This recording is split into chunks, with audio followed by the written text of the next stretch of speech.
Hi everyone, my name is Abhinav from Migration Centre of Australia. I want to talk about sponsorship obligations specifically for partner visas. Now, it's important to note that if your sponsorship comes into effect, that is when the partner visa is granted, the subclass 820 or the subclass 309, the temporary stage, you are obligated to take care of accommodation and financial support for your partner and family members included in that partner visa application. So pretty much all financial requirements and accommodation requirements fall on you as the sponsor.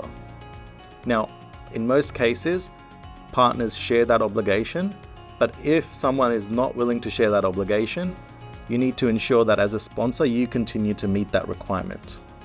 The second thing is that even if it's a prospective marriage visa, you still need to meet that obligation, and that obligation will kick in as soon as that person arrives in Australia if they're outside Australia, and it kicks in if they're already in Australia from the day that the temporary partner visa is granted. A sponsorship can also be withdrawn prior to the temporary partner visa being granted.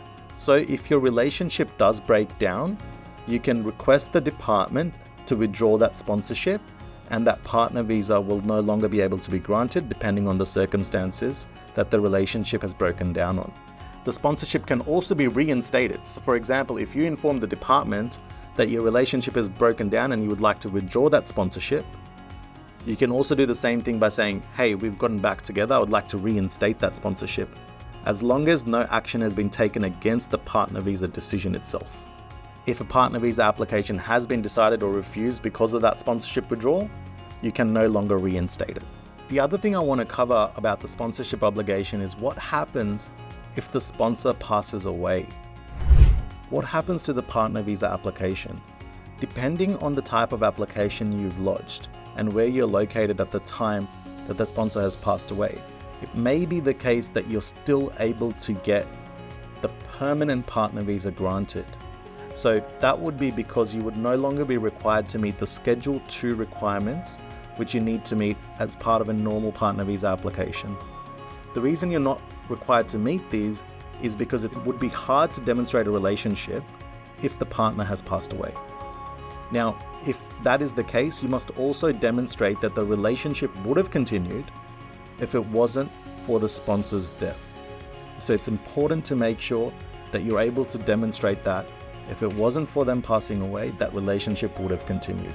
The other thing is, you also need to demonstrate that you have close business and cultural, personal ties to Australia. So that could be friends, it could be family, it could be religious institutions that you're a part of within Australia, or your work or employment or business that you run.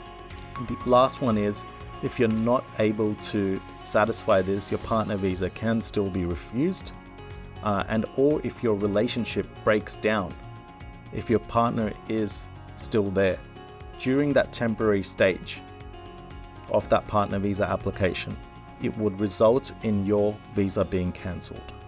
So if your relationship breaks down while you're on the temporary partner visa, subclass 820 or the 309, it would result in your visa being cancelled, and you would have to apply for another type of substantive visa to continue your stay in Australia.